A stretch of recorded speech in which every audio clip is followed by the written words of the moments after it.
All right, we're here at the QU softball field where the Quinnipiac women are going to be taking on Siena in a doubleheader. Right now, Quinnipiac is 6-4 in the MAC, while Siena is 8-4 in the MAC. It was supposed to rain today, but looks like the sun came out. It's going to be a perfect day for softball.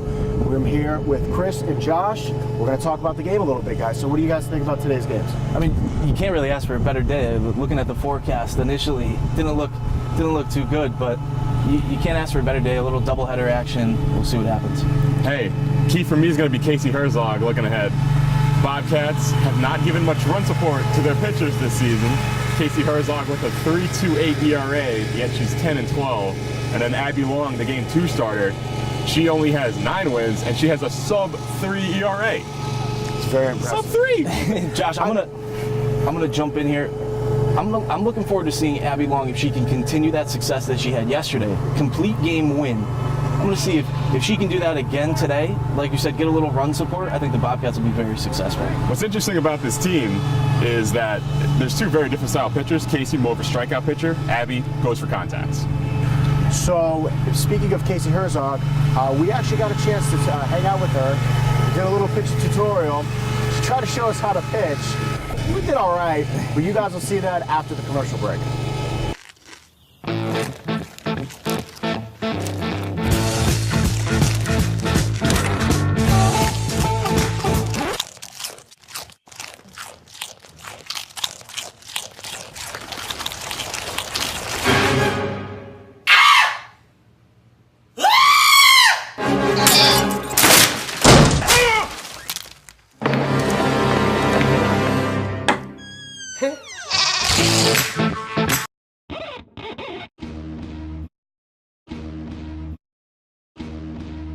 Damn, Missy Mari got beat.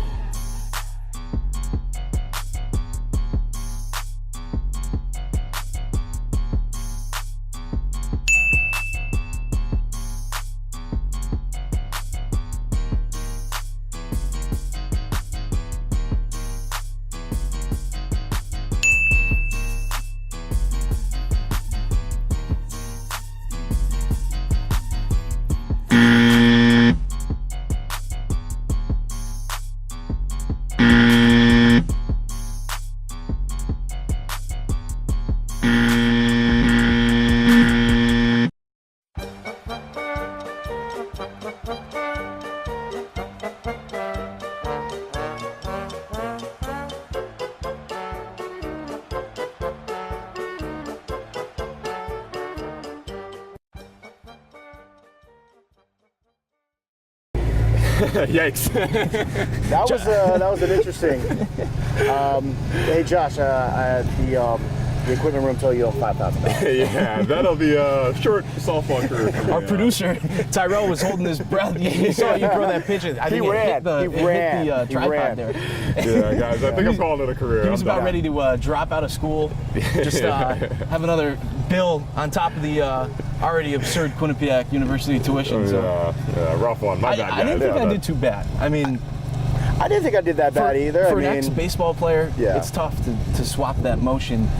I mean, I give a lot of credit to these girls, Casey, especially Casey and Abby. They're so dominant, throwing underhand.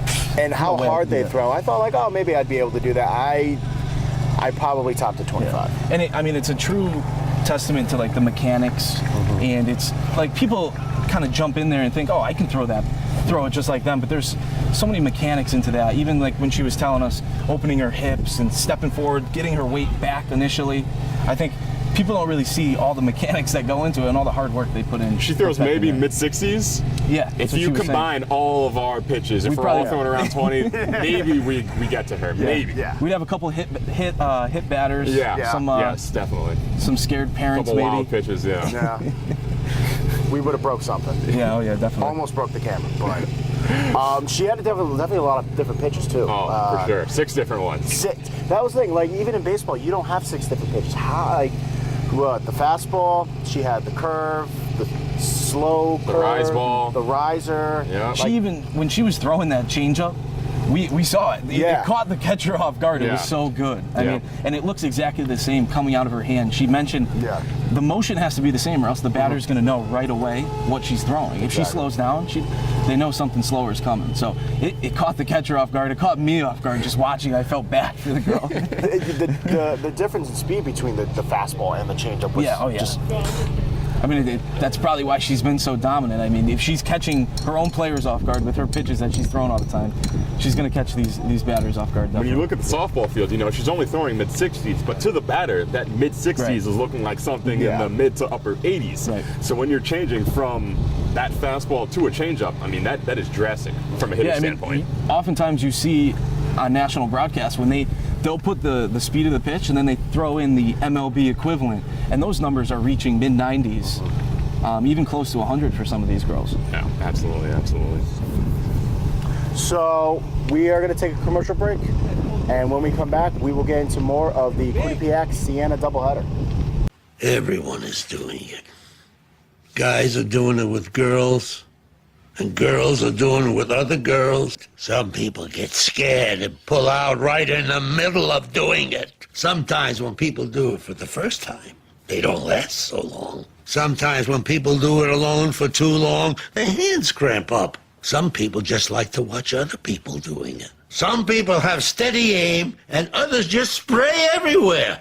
Some people like to do it hardcore. But sons of bitches do it so loud they keep up the neighbors. Sometimes my dog likes to watch me do it. Some people go into domination mode, and that's some freaky-deaky shit. I've heard there's over 20 million people doing it now, so it's safe to say that everyone is doing it. Welcome back, and we are just about ready to start here at the Quinnipiac softball field, but I want to get your guys' last thoughts of this game. What do you guys think is going to happen around here? I think if Quinnipiac can hold Siena to under 5 runs, they're 17-6 when they do that.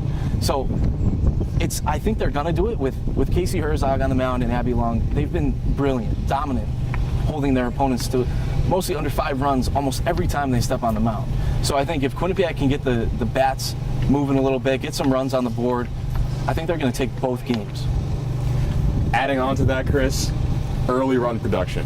We know that the pitching's going to be there. The pitching's always been there all season. The key is going to be, can they get on the board first? Because when the Bobcats are winning after 3 innings, they're 11-0. When they're winning after 6 innings, they're 15-0. Key, just get that one run, because you know Casey and Abby are going to toss their best and probably come away with a pretty good pitching line. So score a run, let your pitching take you from there. Let's hope so. Like you guys said before, too, the scoring runs for them has been a struggle this season. So hopefully they can get some runs early, and maybe they can take both these games. Because again, they are two behind in the MAC standings. So if they can take both these games, they are tied with Siena, with this season just about to end. So it's 2 pivotal games today here at the QU softball field. So it looks like they're about to get ready to play. So we're going to get some game action with Chris and Josh. I'm John. Thank you for watching.